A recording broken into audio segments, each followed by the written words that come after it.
Nabi perangi, kemudian mereka masuk Islam. Di antaranya beberapa hadis ini.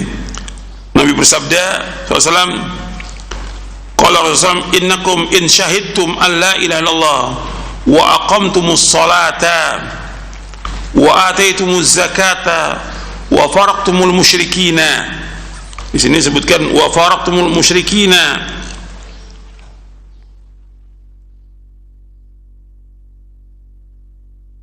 Itu hadis sahih riwayat Imam Ahmad dan juga Baihaqi.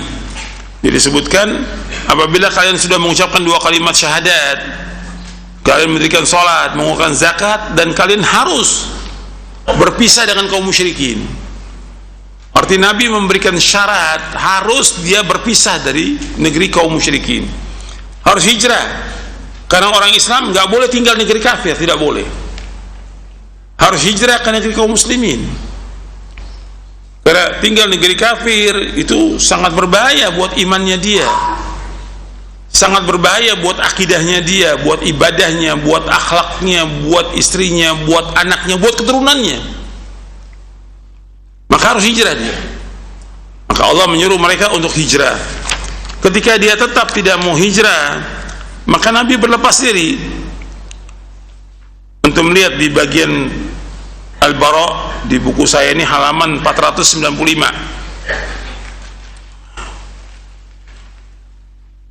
Ketika membahas tentang konsekuensi akidah Al-Bara, itu yang ketiga, meninggalkan negeri-negeri kafir dan tidak berpergian ke sana melainkan untuk keperluan darurat, disertai kesanggupan memperlihatkan syiar-syiar agama Islam dan tanpa ada pertentangan. Nabi SAW bersabda, "Ana bari'u min kulli muslimin yuqimu baina adhuril musyrikin." Aku melepaskan diri dari tanggung jawab terhadap setiap muslim yang mukim di antara kaum musyrikin.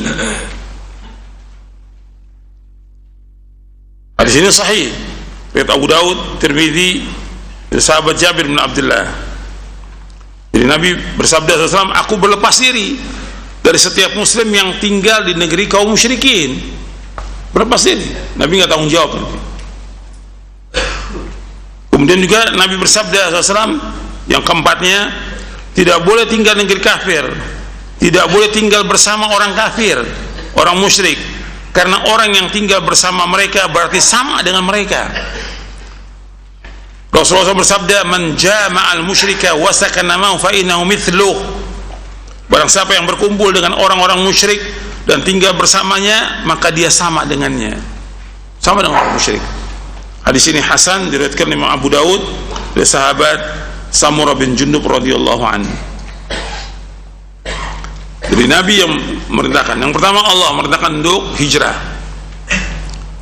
Yang kedua, yaitu Rasulullah SAW memerintahkan untuk hijrah dari negeri kafir. Bukan malah orang pergi dari negeri Islam ke negeri kafir. Nggak boleh. Kalau dikatakan dia untuk mencari maisha, bukan darurat. Di negeri Islam juga banyak maisha. Kecuali kondisi yang darurat seperti apa, dia berobat, nggak ada negeri Islam untuk dia bisa berobat kecuali negeri kafir, dan itu terpaksa ya. Tapi tinggal negeri kafir ini berbahaya. Berbahaya buat apa? Buat akidahnya, buat imannya, buat dirinya, buat istrinya, buat anaknya, buat kehidupannya. Berbahaya buat dia. Dan ketika dia meninggal juga bagaimana dia? Ketika dikuburkan juga bagaimana? Banyak hal yang dia nggak bisa melaksanakan agama Islami dengan tinggal di negeri kafir. Jadi ini disebutkan oleh para ulama. Pembahasannya panjang nih. Yang mudah nanti antum bisa baca, yang ringan ini. Antum baca Syarah Ushulul Tsalatsa oleh Syekh Muhammad bin Shalih Al-Utsaimin rahimahullah ketika membahas tentang hijrah. Di Syarah Ushulul Tsalatsa antum baca itu. Dan beliau berikan syarat itu. Kalau memang ada orang yang memang terpaksa harus pergi ke negeri kafir, ada syaratnya. Jadi hijrah. Kalau banyak orang-orang yang senang tinggal di negeri kafir, gitu. Ya karena dia mendapatkan gaji, mendapatkan uang yang banyak, enggak ada kenikmatan kafir. Dan banyak hak Islam yang kita nggak bisa penuhi di negeri kafir. Gitu. dan juga mengalami kesulitan ketika dia makan kan, sulit ya, untuk mencari makanan yang halal dan yang lainnya. Banyaklah hal yang, dan itu banyak orang-orang yang kemudian yang sudah jelas yang namanya orang kafir nggak akan berhenti, karena kata Allah dalam Al-Quran bahwa orang kafir itu musuh siapa? Musuh Allah dan musuh orang-orang beriman. Orang-orang kafir nggak pernah berhenti untuk memurtadkan umat Islam. Orang kafir nggak pernah berhenti untuk memerangi kaum muslimin terus menerus. Jadi meskipun dia merasa sepertinya aman, tapi program orang kafir nggak akan berhenti untuk memurtadkan umat Islam. Itu nas Al-Quran.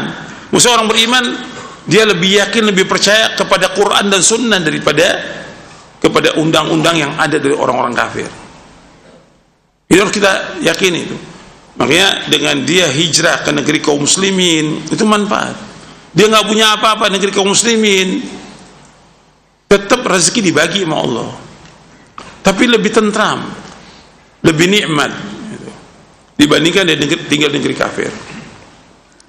Kalau dia sebagai dai untuk dakwah boleh, dia dakwah di sana, tapi tidak lama seperti para sahabat dakwah kemudian kembali lagi. Seperti Mu'adz berdakwah kembali lagi, Ali bin Abi Thalib berdakwah di negeri Yaman masuk Islam kemudian kembali lagi, nggak tetap tinggal di sana. Jadi dakwah untuk agar mereka paham tentang agama Islam boleh berdakwah, tapi tetap dalam kondisi kita takut. Kan negeri kafir, bagaimana kalau Allah turunkan azab, kita ada di situ? Na'udzubillah, nasallallahu alaihi. Jadi ini harus diperhatikan. Tinggal di negeri kafir tidak dibenarkan oleh syariat Islam, dan Nabi berlepas diri dari orang-orang yang tinggal di negeri kafir. Jadi bentuk dari wala kita kepada Islam, ya kita tinggal negeri Islam. Dan bentuk barok kita kepada orang kafir, kita tinggalkan negeri kafir. Itu barok kita, bukan tinggal negeri kafir. Dan anehnya lagi kalau kita lihat banyak orang-orang yang takfiri, dia mengkafirkan negeri Islam, tapi kemudian tinggalnya di mana? Negeri kafir. Itu keanehan. Dia kafirkan negeri Islam tapi tinggal negeri kafir. Berarti orang-orang ini merupakan apa? Merupakan suruhan dari siapa? Orang-orang kafir. Suruhan orang kafir. Kok dia bisa aman di negeri kafir? Berarti suruhan dari orang-orang kafir. Ini banyak yang seperti ini. Ya bukan satu, ribuan, ya. Ribuan dari zaman dahulu sampai sekarang. Orang tinggal di negeri kafir. Menulis, banyak bukunya mereka juga nulis dalam berbahasa Arab mencela negeri-negeri Islam, tapi tinggal negeri kafir, dan dia aman di negeri kafir. Dia punya majalah dan segala macam. Ini orang-orang yang nggak benar, ini nggak benar. Artinya mereka sudah menyimpang dari manhaj para anbiya wa rasul alaihi wassalatu wassalam, menyimpang juga dari perintah Allah dan Rasulnya. Dan bagaimana dia akan merasa aman di tinggal negeri kafir, kecuali dia mesti punya perjanjian atau ada yang diyakini dari ajaran mereka. Kok bisa aman di negeri kafir? Kalau orang Islam tidak merasa aman di negeri kafir, karena takut dia Allah turunkan azab gitu. Dan gak nikmat hidup negeri kafir itu, gak ada kenikmatan, sama sekali gak ada kenikmatan. Kalau orang yang beriman, yang kedua yang akalnya waras. Yang pertama orang beriman, yang kedua akalnya waras, dia nggak akan nikmat itu tinggal negeri kafir. Dan antum bisa rasakan kalau antum pernah ke negeri kafir. Kalau nggak pernah, ya jangan sekali-kali negeri kafir. Kalau pernah, saya pernah rasakan gitu. Berapa kali dakwah di Jepang itu terasa itu. Dakwah, kita dakwah, ada kewajiban dakwah, tapi lama kelamaan nggak nikmat. Gimana kalau gempa? Gimana kalau turunkan azab? Setelah itu saya nggak mau lagi udah. Setelah berkali-kali ya, mungkin ada 10 kali, saya itu udah cukup, nggak mau deh. Takutnya Allah turunkan azab. Jadi orang beriman tuh antara khauf wa raja, takut dia. Bukan nikmat tinggal. Kita makan aja susah, gimana kok bisa nikmat orang tinggal di negeri kafir? Makan susah, nyari makan susah. Gitu. Mau tinggal susah, maksiat udah nggak bisa dihitung sudah.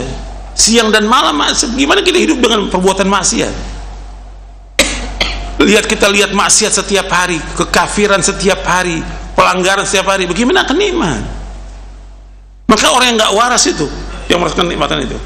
Maka saya selalu, kalau sudah selesai daurah di Jepang itu, terakhirnya penutupannya semua harus pulang, nggak boleh tinggal di negeri kafir, harus pulang ke Indonesia, nggak boleh tinggal di negeri kafir. Jadi itu harus seperti itu, bukan kita biarkan mereka tinggal di sana. Dan juga seandainya uangnya banyak juga nggak ada kenikmatan. Jangan-jangan uang riba, jangan-jangan uang haram, jangan uang ini, nggak ada kenikmatan sudah tinggal di negeri kafir. Sekarang kita masuk yang kedua.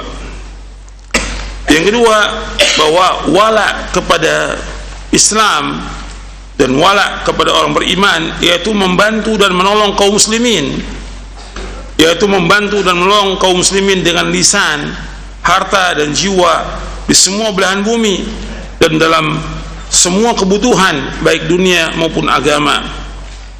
Allah SWT berfirman dalam surah Al-Anfal di ayat 72, innal ladzina amanu wa hajaru wa jahadu bi amwalihim wa anfusihim fi sabilillah wal ladzina awaw wa nasaru ulaika ba'duhum awliya'u ba'd wal ladzina amanu wa lam yuhajiru ma lakum min walayatihim min shay'in hatta yuhajiru wa in istansarukum fid din fa alaykumun nasru illa ala qaumin bainakum wa bainahum mitsaq wallahu bima ta'malun